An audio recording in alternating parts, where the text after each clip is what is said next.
Hi everyone, it's E and welcome back to my channel. Today's video is going to be kind of a little bit more serious, a little bit of a bummer, and it's going to be about the things that I've learned over a year of trying to conceive. This is kind of personal, and I guess when I was considering making this video, I sort of hesitated to whether or not I actually wanted to make this. In life, this is such a private thing, and it's definitely something that can be very isolating, and it's kind of hard to put yourself out there and share when you're going through something like this, especially since a lot of people, want to give unhelpful, unsolicited advice or just say stuff that definitely comes across as being insensitive. That being said, let's just go ahead and jump into some of the things that I've learned in over a year of trying to conceive. First off, we'll talk about like scientific stuff and maybe do a little bit of myth busting. So the first thing I wanted to talk about is like the myth that you can get pregnant at any time during your cycle, even when you're on your period. There is some truth to this, but I would say that this saying is misleading. So no, you really can't get pregnant at any time during your cycle. You can only get pregnant, or I should say have sex that leads to pregnancy, during your fertile window, meaning the day of ovulation and the 5 or so days leading up to it and the day or so after it. So in total, there's probably about 7 or 8 days during your cycle that having sex on those days could result in pregnancy. Outside of those 8 days, it's not gonna happen. It just isn't. It's not even like, well, it could. It's just really unlikely. No, it's just not going to happen. The reason being that sperm can really only survive in your body for up to 5 days. And if there's no egg to ovulate, you're not going to get pregnant. The idea of getting pregnant from sex you have on your period is only possible if you ovulate really soon after your period ends. And again, most people's cycles don't work like that. The other thing is really not getting pregnant at any point in your cycle. You're just having sex that could lead to pregnancy. Getting pregnant doesn't happen when you have the sex. Getting pregnant happens after a series of other successful functions happening within your body, including the egg and the sperm meeting each other, getting fertilized, and then traveling down the fallopian tube and actually successfully implanting in your uterine lining. And all of these things combined together happening, it takes kind of a lot of luck, which is something I've learned for sure. The other thing is that with the getting pregnant, you're really not going to find out whether or not the sex that you had successfully resulted in pregnancy until at least 6 days past ovulation. That's the earliest I've ever heard of somebody getting a positive pregnancy test, but let me tell you, it is not likely at all. Like, I would say maybe one person out of like a million has that happen for them.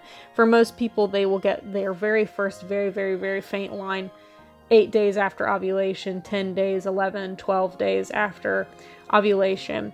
And so you're not going to find out right away. You're going to have to wait. And that we call that the 2-week wait from after ovulation to finding out whether or not you were successful that month.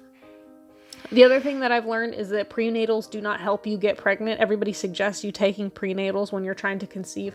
The purpose of that is not to help you get pregnant. The purpose of taking the prenatal vitamins is so that if you do get pregnant, you'll already have those vitamins, the folic acid, whatever, in your system, ready to get your baby's brain developing, but it's not going to help you get pregnant. It's just going to set you up for a potentially successful pregnancy.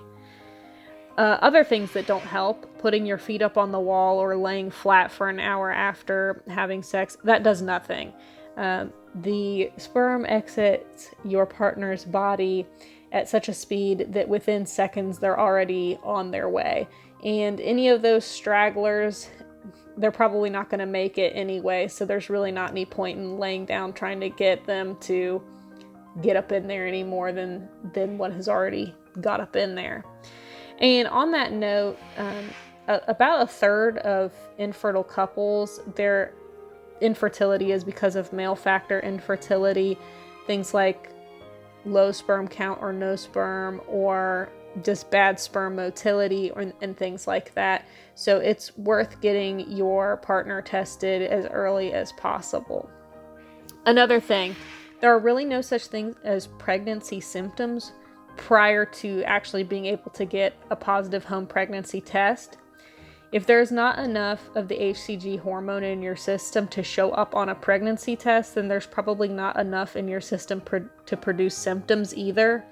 So during that 2-week wait, if you experience nausea or cramping or something like that, it's the result of progesterone, which is the same hormone that causes PMS. And basically it's hindsight. It's just, if you get pregnant, oh, then the progesterone, that was my early pregnancy.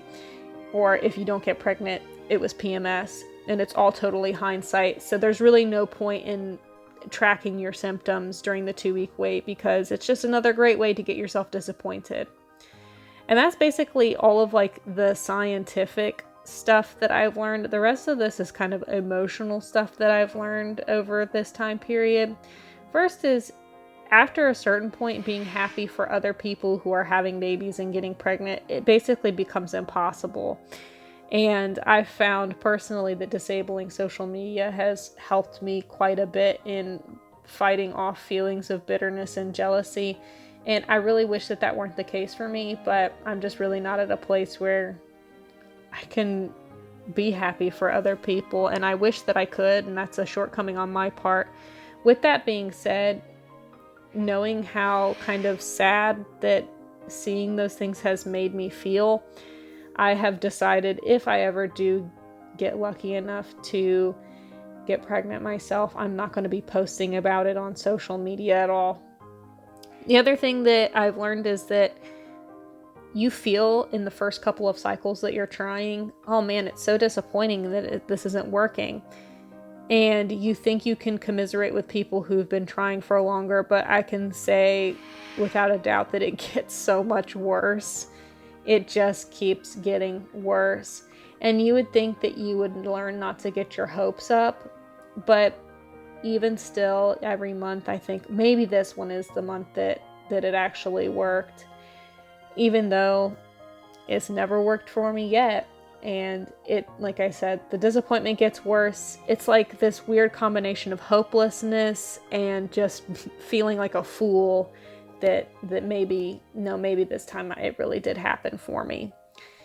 Another thing that I learned is that even though I know that these symptoms during the 2-week wait are meaningless, I still ascribe meaning to them. And again, I wish that I didn't. I wish I would learn my lesson, but I still find myself symptom spotting. Another thing that I've learned is that I feel ashamed of myself for being sad about not being able to conceive, because adoption is a viable option and it's something that's out there. So I feel like, why am I so disappointed that I can't have a child biologically, or if it's not working? I could always adopt, but I don't. It's not that I don't want to adopt, it's just I want to be able to conceive, and I feel ashamed about that. And I guess the last thing that I'll talk about learning is that it really does not matter if you test early or if you don't test at all. A lot of people are like, oh, wait until after you've missed your period before you test, or whatever, because it's less taxing on you or whatever. No, it's not. It is just as sad. I've done it both ways. I had one cycle where my period was 2 weeks late and I didn't test. And eventually, after 2 weeks, I did test and it was a negative. And honestly, it hurt a lot worse than if I had taken that test a week before, 2 weeks before. So I say, if you want to test early, test early.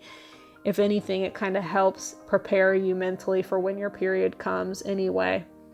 But that's just my opinion, and everybody's different. But I say it doesn't matter. It's just totally up to personal preference, and it sucks and it hurts either way.